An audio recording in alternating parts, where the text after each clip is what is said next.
வணக்கம் அன்பான மக்கள் அனைவருக்கும். சனிக்கிழமை ஆயிடுச்சு, நாளும் பொழுதும் ஓடுதுன்னு சொல்லுவாங்க. அந்த மாதிரி கடகடான்னு போயிட்டு இனிமேல் வர வாரத்துக்குரிய ஸ்நாக்ஸ் எல்லாத்தையும் ரீஃபில் பண்ணதுக்காக கோதுமையில் அனிமல் கிராக்கர்ஸ், வயசில் இந்த பொம்மை பிஸ்கெட்டுன்னு சொன்னதுண்டு. மிருகங்கள் ஷேப்பில் கோதுமையில் பிஸ்கெட்ஸும், அதே மாதிரி ராகி நாட்டு சக்கரை போட்டு அதில் கொஞ்சம் பிஸ்கெட்ஸும் நான் செஞ்சு எல்லாத்தையும் ஸ்டாக் பண்ணி ஃபில் பண்ணி வச்சேன்.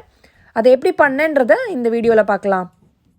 முதல்ல இந்த கோதுமை போட்டு பண்ணோம் இல்லையா, அந்த பிஸ்கெட் பண்ணுறதுக்காக 130 கிராம் பட்டர் எடுத்து லைட்டாக உருக்கி வச்சுட்டேன்.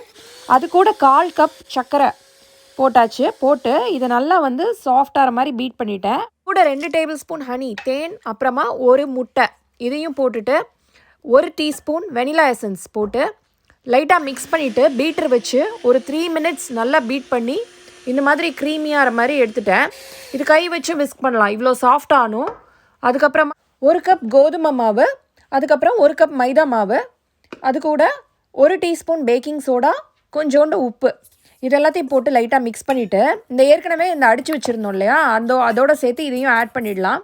ஆட் பண்ணிவிட்டு மடித்து விடணும், ஃபோல்ட் பண்ணணும்னு சொல்லுவாங்க. அந்த மாதிரி லைட்டாக மிக்ஸ் பண்ணணும். இந்த சிலிக்கான் நான் வச்சுருக்கேன் இல்லையா, அந்த ஸ்பேட்ச்லாம் வச்சு மிக்ஸ் பண்ணலாம் நல்லா. அதுக்கப்புறம் லாஸ்ட்டாக லைட்டாக கையை வச்சுட்டு அதை உருட்டி கொடுத்துக்கிட்டேன் ஒரு லைட்டாக. இப்போ இந்த மாவு நல்லா சாஃப்டாக இருக்குது. இது என்ன பண்ணணும்னா, ஒரு கிளிங் ஃபிலம் இல்லைனா ஒரு டப்பாவில் போட்டு மூடி அதை ஒரு அரை மணி நேரம் ஃப்ரிட்ஜில் வச்சிடணும். ஃப்ரிட்ஜில் வச்சாதான் அது கொஞ்சம் ஹார்டாகி ரோல் பண்ணுறதுக்கு ஈஸியாக வரும். இப்போ ராகி பிஸ்கெட்டுக்கு 100 கிராம்ஸ் பட்டர், 1/4 கப் நாட்டு சக்கரை, 1/2 கப் ராகி, 1/2 கப் கோதுமை மாவு, அதுக்கப்புறம் 1 டீஸ்பூன் பேக்கிங் சோடா, அதே மாதிரி கொஞ்சோண்டு உப்பு, இது எல்லாத்தையும் போட்டு மிக்ஸ் பண்ணிடலாம். இந்த வீட் பிஸ்கெட்டுக்கு மிக்ஸ் பண்ண மாதிரியே இதுக்குமே நல்லா மிக்ஸ் பண்ணி எடுத்து வச்சுக்கிட்டேன். இப்போ இதையுமே ஒரு கிளிங்கில் போட்டுட்டு ஒரு 1/2 அன் ஹவர் நான் ஃப்ரிட்ஜில் வச்சுட்டேன். இது ஃப்ரிட்ஜில் வச்சு எடுக்கும் போது தான் அந்த கட் பண்ணும்போது ஷேப் நம்மளுக்கு ஒட்டாமல் ரோல் பண்ணுறதுக்கும் ஈஸியாக வரும். இப்போ 1/2 அன் ஹவர் ஆயிடுச்சு. இதை தேய்ச்சி எடுக்கிறதுக்காக ஒரு அட்ஜஸ்டபிள் ரோலிங் பின், இது எத்தனை இன்ச்சுக்கு வேணுமோ அந்த வெளியில் உள்ள ரிங்கை அதுக்கேற்ற மாதிரி நம்ம அட்ஜஸ்ட் பண்ணிக்கலாம். இப்போ சில பேர் 1/4 இன்ச்சுக்கு பண்ணுவாங்க. நான் 1/6 இன்ச்சுக்கு ரோல் பண்ணி அப்படியே எடுக்க போகிறேன். ஒரே திக்னஸில் ஈவனாக இது ரோல் பண்ணி கொடுக்கும். நம்ம நார்மல் சப்பாத்தி கட்டை கூட வச்சு ரோல் பண்ணிக்கலாம். எனக்கு இது பேக் பண்ணி எடுக்கிறதுக்கு ஈஸியாக வரும், ரோல் பண்ணுறதும் ஈஸினால் நான் இந்த மாதிரி அட்ஜஸ்டபிள் ரோலிங் பின்னை வச்சு நல்லா தேய்ச்சிட்டேன். இப்போது இந்த மோல்டு ஒன்று வச்சுருக்கேன், அனிமல் மோல்டு. இது வெளியில் உள்ளது கட்டர். இதை ஃபஸ்ட்டு இந்த இதில் வச்சு நல்லா கட் பண்ணி அழுத்திக்கணும். அழுத்தினா அந்த மாவு அப்படியே போய் கட் பண்ணிவிடும். அதுக்கப்புறமா இது மேலே உள்ளது ஸ்டாம்ப் மாதிரி அப்படியே நல்லா அமுக்கி ப்ரெஸ் பண்ணி எடுக்கணும்.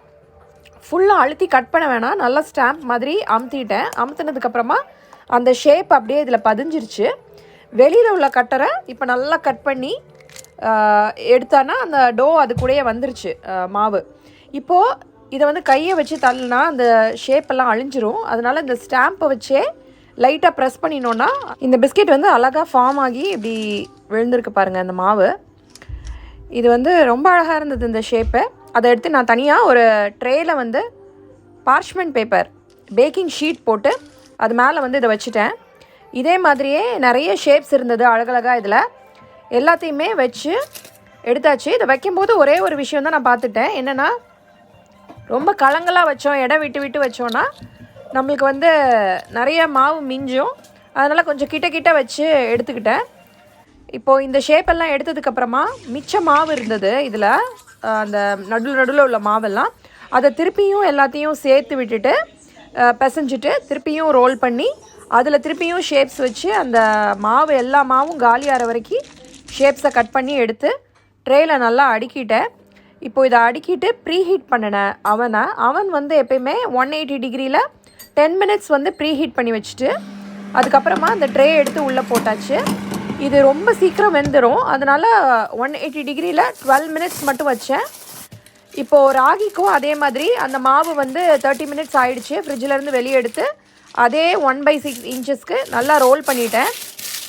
ராகி இன்னும் கொஞ்சம் ஒட்டுற மாதிரி இருக்கும். அதனால் மேலே லைட்டாக மாவு தூவிட்டு அதுக்கப்புறமா அதை ரோல் பண்ணினா ஈஸியாக வரும்.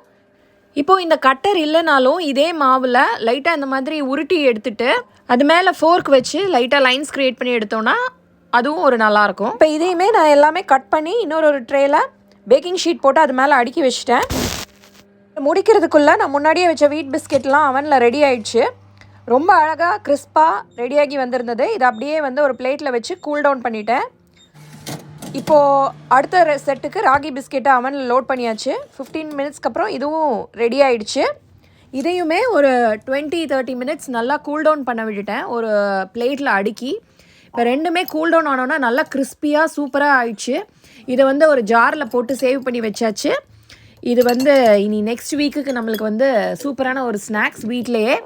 இந்த அனிமல் ஷேப்பை பார்த்தோன்னா குட்டியும் ரொம்ப பயங்கர ஹாப்பியாக எடுத்து சாப்பிட்டாங்க. ஸோ நீங்களும் ட்ரை பண்ணி பாருங்கள். அடுத்த வீடியோவில் சந்திப்போம். நன்றி.